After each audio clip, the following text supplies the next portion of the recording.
بڑا مجھے پسند ہے یہ کوٹ. اشفاق احمد رحمہ اللہ ماشاءاللہ بہت بڑے ادیب گزرے. وہ کہتے ہیں کہ کبھی بھی کسی انسان کی طرف سے اپنی ناقدری پر نہ کڑنا, کبھی بھی کسی انسان کی طرف سے اپنی ناقدری پر نہ کڑنا, کیونکہ قدر و قیمت کا تعین ہمیشہ وقت کرتا ہے اور درجات اوپر متعین ہوتے ہیں. یہ بات یاد رکھیں, درجات اوپر متعین ہوتے ہیں. اگر انسانی رویوں میں الجھو گے تو زندگی بھر الجھ کر رہ جاؤ گے. بس عیب اور غیب کے جاننے والے کے ساتھ اپنے معاملات سلجھائے رکھو, ساری الجھنے اور مسائل دور ہو جائیں گے. کیا بات ہے جی, لوگوں کے رویوں میں مت الجھیں, اللہ پہ توکل رکھیں, اس کے ساتھ معاملات سلجھائیں, یقین کریں اس کے ساتھ معاملات سلجھائیں. ایک شخص امام غزالی کے پاس آیا, اس نے کہا جی مجھے یہ مسئلہ ہے. انہوں نے کہا استغفار کر. بڑا حیران ہوا, کہتا ہے میں آپ کو مسئلہ بتا رہا ہوں, آپ کہہ رہے استغفار, کہتے استغفار کر. ایک اور مسئلہ لے کر آیا, کہتے استغفار کر. ایک اور شخص نے کوئی مسئلہ پریزنٹ کیا محفل میں, کہتے استغفار کر. تو بعد میں ایک ان کے دوست سے پوچھا کہ ہر بندے کو استغفار, اس کا مسئلہ اور ہے, اس کا مسئلہ اور ہے, اس کا مسئلہ اور ہے. تو کہتے تم نے سورہ نوح نہیں پڑھی؟ حضرت نوح کیا کہتے ہیں اپنی قوم کو کہ استغفار کرو, اللہ اولاد دے گا, اللہ جو ہے وہ مال دے گا, اللہ تعالیٰ رزق دے گا, اللہ تعالیٰ کھیت دے گا, باغات دے گا, بارش برسائے گا. ہر مسئلے کا حل تو استغفار ہے. تو میں نے سب کو استغفار کہا, تو اس لیے استغفار, اللہ کے ساتھ معاملہ. لوگ دکھ دیں گے آپ کو, ہمارے نبی سے زیادہ دکھ کس کو دیا لوگوں نے؟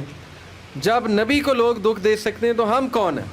جب بہترین انسان کو, سچے ترین انسان کو دکھ دیا جا سکتا ہے تو ہماری کیا اوقات ہے؟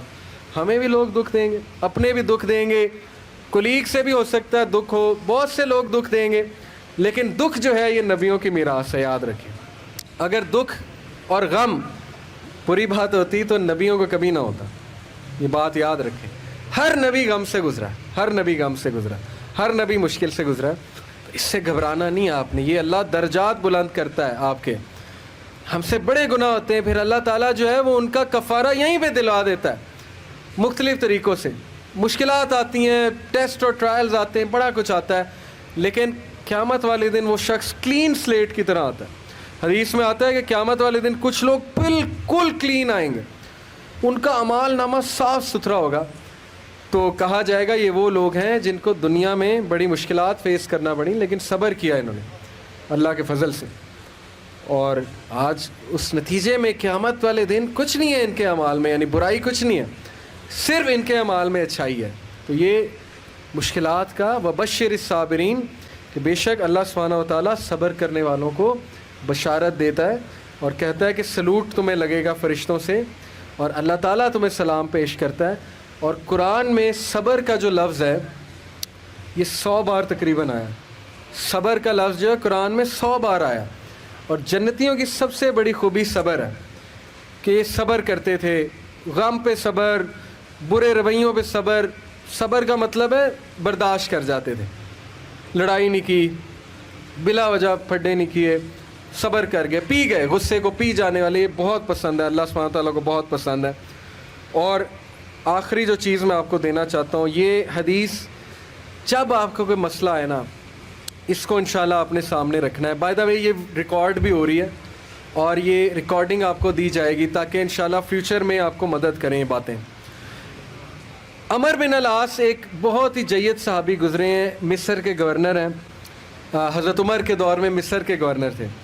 تو عمر بن العاص سے ایک صحابی کہتا ہے, جب وہ گورنر ہیں رسول اللہ صلی اللہ علیہ وسلم کی, ظاہر ہے اس دنیا سے پردہ فرمانے کے بعد عمر بن العاص جب گورنر بنے حضرت عمر کے دور میں, تو عمر بن العاص سے ایک صحابی نے کہا کہ میں نے نبی صلی اللہ علیہ وسلم سے سنا ہے کہ رومی قیامت کے نزدیک غلبہ پا جائیں گے, اور آج ایسے ہی ہے.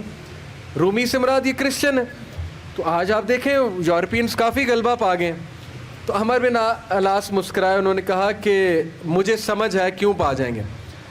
تو بڑا حیران ہوئے, کہتے کیوں؟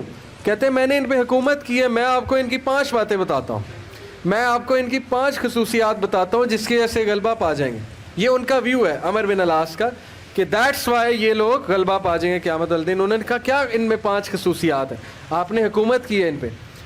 پہلی خصوصیت, their ability to cope well with tribulation. کیا مطلب ہے؟ صحیح مسلم کی روایت ہے کہ جب ان پہ کوئی مشکل آتی ہے نا ایک دم گھبراتے ہیں, لیکن محاسبہ کر لیتے ہیں مشکل آئی کیوں, کوستے نہیں رہتے قسمت کو, ہائے میں مر گیا, ہائے میں لٹ گیا, میری قسمت برباد ہو گئی. نہیں, مشکل آئی, گھبرائے, اس کے بعد بیٹھے سوچا آئی کیوں تھی, ہماری وجہ سے آئی تھی, کہیں میرا رویہ تو غلط نہیں ہے, کہیں میرے سے کوئی خطا تو نہیں ہوئی, کہیں سب سے پہلے کس کے بارے میں سوچنا ہے, اپنے بارے میں, کہ یار میری کیا غلطی تھی, میری, یہ سب سے پہلے انگلی ادھر ہونی چاہیے, اس کے بعد انگلی وہاں ہونی چاہیے.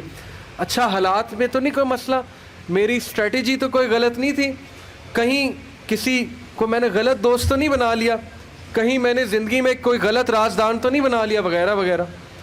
سب سے پہلے انگلی اپنی طرف, اس کے بعد سوچنا ہے بائیں. تو سب سے پہلی کوالٹی کہ جب مشکل مصیبت آتی تو سوچتے ہیں کہ یار یہ آئی کیوں, their ability to recover quickly after a disaster. اور جب ٹھوکر پڑتی ہے تو ریکوری جلدی ہے, ریکور ہو جاتے ہیں, ریکوری جلدی ہے. یعنی میں آپ کو مثال دیتا ہوں,